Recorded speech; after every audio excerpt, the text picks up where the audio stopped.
안녕하세요 어린이 여러분, 도전창의 퀴즈왕의 양대용 선생님입니다. 오늘은 더욱더 재밌는 이야기로 여러분과 함께 창의성을 쑥쑥 길러보도록 하겠습니다. 오늘 이야기는 전구의 용적을 계산하라입니다. 좀 어렵죠? 전구는 전구 이제 그 에디슨 아저씨가 발명한 건데요. 동그랗게 생겨가지고 지금 잘 안 쓰는데 주변에서 찾아보려고 하면 찾아볼 수 있어요. 욕실한 데서 한번 찾아보시길 바라고요. 이 용적이란 말과 부피란 말은 거의 같은 의미인데, 이 용적은 안에 담을 수 있다는 뜻이고 부피는 밖에까지를 고려해서 하는 거니까. 그런데 이제 전구는 그 겉에가 매우 얇아서요, 겉에 부피나 안에 담을 수 있는 용적이나 거의 같다고 생각하겠어요. 전구의 용적을 계산하라. 지금부터 가보도록 하겠습니다.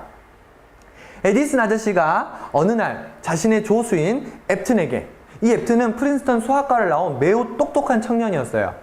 매우 똑똑해서 이 머릿속에서 수학 공식들이 막 날아다니는 친구예요. 이 친구가 어느 날 생각했죠. 에디슨은 사실 학교를 못 나왔잖아요. 공부도 별로 못한 사람 같은데, 그리고 나는 수학을 훨씬 더 잘하기 때문에 어찌 보면 에디슨보다 내가 더 뛰어날 수 있어 라고 생각하고 있었던 찰나에 에디슨 아저씨가 오른쪽에 보이나요? 이게 바로 전구입니다. 이 전구를 딱 들고서 앱튼 조수에게 이렇게 얘기했던 거죠. 앱튼 씨, 이 전구의 용적을 계산해 주시겠소? 라고 얘기했던 거죠.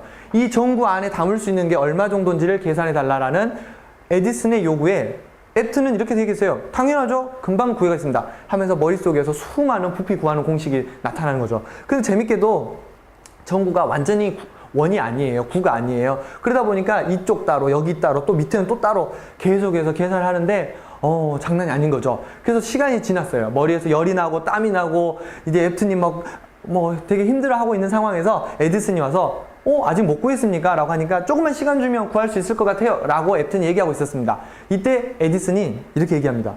아니, 왜 수학 공식을 이렇게 대비하면서 구하려고 하십니까? 잘 보세요. 뒤집어서 여기에 구멍을 뚫으면, 그리고 여기에 물을 담으면 물이 여기 담겨 있는 것이 용적률이죠. 그렇습니다. 여기에 구멍을 뚫어서 물만 담으면, 그리고 옆에 메스 실린더만 하나 있어서 여기 담겨 있는 물 이렇게 딱 따라서 어느 정도 담긴다는 걸 알아내면, 이거야말로 용적 구하는 가장 정말 단순한, 정말 심플한 방법이 아닐까요? 그런데 왜 앱튼은 그걸 몰랐을까요? 자, 두 번째 이야기로 가보도록 하겠습니다. 두 번째 이야기, 숲속에서 꿀통을 발견했습니다. 누가? 꿀벌과 말벌이요. 그런데 서로 이 꿀통이 자기 거라고 주장하고 있는 거죠. 누가 봐도 사실 꿀벌이 이것의 주인인 것 같죠. 그러니까 꿀통이잖아요. 그런데 이 꿀벌이 자기 주장을 하기에는 말벌이 상당히 힘이 세긴가 봐요. 그래서 이 말벌의 주장도 사람들이 무시를 못하는 거죠. 이때 꿀벌과 말벌은 여왕벌을 찾아갑니다. 그래서 여왕벌에게 물어보죠. 이 꿀통이 누구 건지 알려주세요. 해결해 주세요. 판단해 주세요.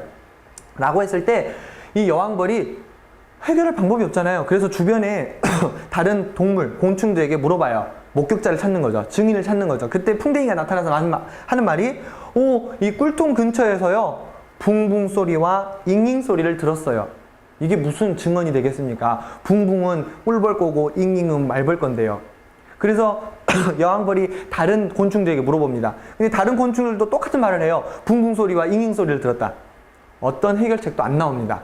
이때 보다 못한 개미가 나타나서 하는 말이, 아니, 왜 그렇게 복잡하게 하세요? 왜 그렇게 복잡하게 이 문제를 해결하려고 합니까? 정말 단순한 방법이 있는데, 이 꿀통 뚝하니 하늘에서 떨어졌습니까? 없던 게 누군가가 만든 거잖아요. 만들었다면 만들 수 있는 방법을 알고 있는 녀석이 있지 않겠어요? 하면서, 그러면 꿀통 한번 만들어 보라고 해보세요 라고 했다는 거죠. 그래서 개미의 말을 듣고 보니 여왕벌이 깨달은 거예요. 너무 복잡하게 했구나. 정말 단순한 방법이 있었는데. 그렇습니다.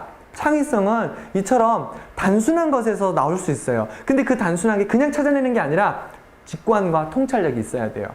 복잡하게 수학 공식을 대입하려고 하지 않고 정말 이것을 꿰뚫을 수 있는 하나를 찾으려고 하는 시도, 정말 눈을 날카롭게 들어보는 그것이 필요하다는 거죠. 그게 창의성의 시작이라는 거죠. 자, 추가로 하나만 더 보겠습니다.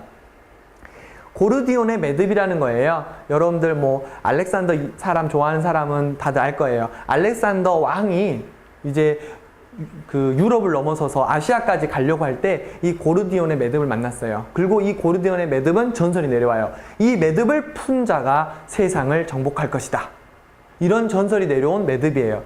이 매듭 앞에서 알렉산더는 자신은 그냥 왕으로 끝나고 싶지 않아요. 알렉산드로스의 왕으로 끝나고 싶지 않고 정말 넓은 땅을 점령하고 넓은 땅의 문화를 소통시키는 그런 왕이 되고 싶었어요. 그리고 우리는 알렉산더 대왕이라고 이름을 이제 붙이잖아요. 고르디온의 매듭 어떻게 풀었을까요? 알렉산더는 정말 망설임 없이 바로 칼을 들어서 끊어버렸답니다. 칼로 이걸 끊나, 이걸 하나하나 푸나, 매듭을 푼 겁니다. 그리고 창의적인 사고는 어찌 보면 정말 단순하게 보는 게 있어요. 뭐 계란을 세우는 방법을 아십니까? 이렇게 세워보고 저렇게 세워봐도 계란을 세울 수가 없죠. 그때 콜럼버스는 계란 끝을 툭 잘라서 세울 수 있는 그런 사고. 이게 단순한 사물을 꿰뚫는 그런 사고가 창의성의 시작입니다. 어린이 여러분, 복잡하게 생각하지 말아요. 이 복잡한 상황을 한 번에 해결할 수 있는 방법이 분명히 있어요. 그것을 볼 수 있는 눈, 그게 창의성을 기르는 눈이고 그게 노력입니다. 오늘 또 그런 눈으로 세상을 한번 바라보길 바라고요. 다음번에 더 재밌는 이야기로 창의성 쑥쑥 길러보도록 하겠습니다. 여러분 안녕.